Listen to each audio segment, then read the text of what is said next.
여러분, 개미가 팔아야 주식이 오른다는 말이 있습니다. 그럼 앞으로 한국 주식은 계속해서 오를 수 있을까요?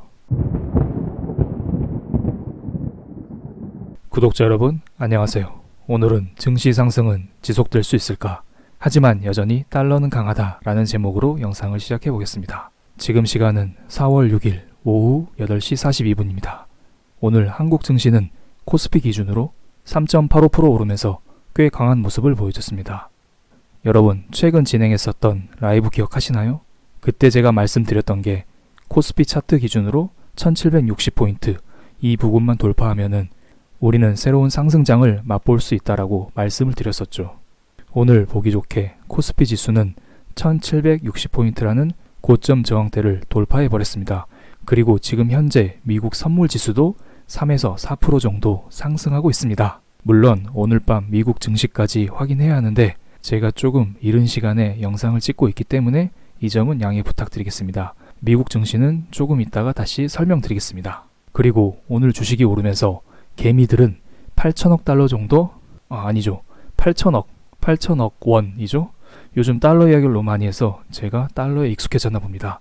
오늘 개미들은 8천억 정도 순매도를 했습니다. 여러분, 개미가 팔아야 주식이 오른다 이런 말이 있죠? 그럼 앞으로 주식은 계속해서 우상향할 수 있을까요? 그런데 제가 최근 들어 달러 영상을 계속해서 올려드렸었습니다. 그 이유는 뭘까요? 달러는 기본적으로 안전자산이고 주식은 기본적으로 위험자산이기 때문에 시장에 악재가 많으면 달러는 오르고 주식은 떨어지게 됩니다. 그렇기 때문에 저는 계속해서 달러의 흐름을 통해서 시장의 악재가 해소되고 있는지 지속되고 있는지 체크드리고 있습니다. 제가 최근 들어 악재 4가지를 정리드렸었죠. 가장 큰 건 그놈입니다. 그리고 그놈으로 유발된 산유국들의 갈등, 유럽 경제위기, 신흥국 문제 이렇게 3가지가 추가적으로 있습니다. 오늘은 아주 간단히만 살펴볼게요. 너무 길게 말씀드리니까 구독자 여러분들이 지루해 하시더라고요. 그럼 이 4가지 사건 중에서 과연 어떤 게 해소됐길래 어떤 게 완화됐길래 한국 증시가 상승했고 지금 미국 선물 지수가 상승하고 있을까요? 사건 첫 번째 그놈과 사건 두 번째 산유국들의 갈등을 들 수 있습니다. 지금 제가 그놈의 악재 정도를 중으로 잡았는데 오늘로써 소로 줄이고 그리고 산유국들의 갈등은 대로 잡아드렸는데 오늘로써 중으로 줄이겠습니다. 이거는 저만의 기준이기 때문에 그냥 참고 삼아 이런 놈이 있다 이렇게 생각해 주시면 감사하겠습니다. 그래서 오늘은 그놈과 산유국들의 갈등에 대해서 아주 간단히만 체크하고 넘어가겠습니다. 첫 번째, 그놈의 악재를 조금 완화시킨 사건이 3가지가 있었습니다. 미국 제약사 길리어드사에서 만든 렘데시비르가 있습니다. 이것은 원래 다른 질병 치료제입니다. 그래서 이미 임상 2상까지 진행이 됐던 상태이고 최근 4월 3일 중국에서 임상 3상이 마무리됐습니다. 그리고 1, 2주 내에 그 결과를 발표하겠다고 했는데요. 사람들은 그러면 엄청 기대하겠죠. 과연 임상 3상이 성공했을까? 아니면 성공하지 않았어도 혹시나 무언가 치료제에 대한 실마리를 찾았을까? 이런 기대를 하고 있는 중입니다. 그런데 길리어드사에서 한마디 했습니다. 현재 생산 캐파는 14만 명분이며 이를 오는 10월까지 50만 명분, 연말까지는 100만 명분까지 확대하겠다고 합니다. 그럼 사람들은 이렇게 생각하겠죠. 아직 임상 3상 결과가 나오지 않았지만 어라? 이놈들이 공급을 늘리겠다고 하네? 혹시 임상 결과가 좋은 게 아닐까? 이런 기대감이 반영되면서 그놈 악재가 조금은 완화됐던 것으로 보입니다. 그리고 그놈의 확진자 수가 조금씩 줄어들고 있습니다. 하이투자증권에서 나온 보고서를 캡처했습니다. 위쪽은 유럽에서 발생하고 있는 그놈의 확진자 수입니다. 왼쪽이가 이탈리아인데 이탈리아의 신규 확진자 수는 계속해서 줄어드는 것을 확인할 수 있습니다. 그리고 가장 중요한 것은 미국에서 신규 확진자 수입니다. 왼쪽 아래 그래프 보세요. 미국 그리고 특히 뉴욕에서 3일 연속으로 신규 확진자 수가 증가하다가 오늘 뚝 떨어졌습니다. 여기 보이시나요? 물론 이것은 일시적일 수 있습니다. 하지만 시장에서는 이것을 호재로 보는 모양입니다. 그래서 트럼프 대통령이 한마디 했습니다. 신규 사망 감소, 터널 끝에서 빛보기 시작. 그리고 지금 트럼프 대통령이 주장하는 2.2조 달러 규모의 부양책에 이어서 2조 달러 규모의 인프라 부양책 기억하시나요? 지금 2.2조 달러 부양책은 통과됐습니다. 그런데 남은 2조 달러의 인프라 부양책이 문제죠. 이것을 지금 민주당 하원에서 반대를 하고 있었는데 오늘 긍정적인 기사가 나왔습니다. 미국 추가 경제대책 검토, 인프라 투자 자금 공급안 부상. 민주당 펠로시 하원 의장이 2조 달러 규모의 인프라 투자 정책을 긍정적으로 검토하겠다라는 말을 했다고 합니다. 그리고 제가 따로 자료로는 준비하지 않았지만 러시아와 사우디가 감산 합의 타결에 임박했다고 합니다. 러시아 국부펀드 대표는 감산 합의 타결에 very close 한 상태라고 밝혔습니다. 매우 가까이 왔다는 의미죠. 그리고 러시아는 추가적으로 미국 셰일가스 기업에 대한 감산 요구 권한이 있는 미국 당국자들과 긴밀히 협업 중이라고 밝혔습니다. 미국은 자유민주주의 국가이기 때문에 트럼프 대통령 마음대로 감산해라, 증산해라 이런 걸 할 수 없습니다. 실제로 미국에서는 API라는 석유 무슨 협회가 있습니다. 그 협회가 미국 셰일가스 기업들의 감산과 증산을 결정할 수 있습니다. 기사에서 감산 요구 권한이 있는 미국 당국자라고 하니 API 기관 관계자들과 만나거나 전화로 협의했다고 봅니다. 어쨌든 4월 9일 오펙 플러스 화상회의가 열린다고 합니다. 그때까지 미국의 감산 의지만 확인되면 어느 정도 사우디와 러시아 사이에서 감산 발표가 나오지 않을까요? 이러한 기대감으로 인해서 WTI 유가 차트를 보면은 오늘 25달러까지 떨어졌었는데 지금 양봉을 보여주면서 27달러, 28달러 부근까지 올라갔습니다. 이 점은 주가에 긍정적으로 작용했다고 봅니다. 지금 계속해서 호재만 나오고 있습니다. 그런데 달러 인덱스를 볼까요?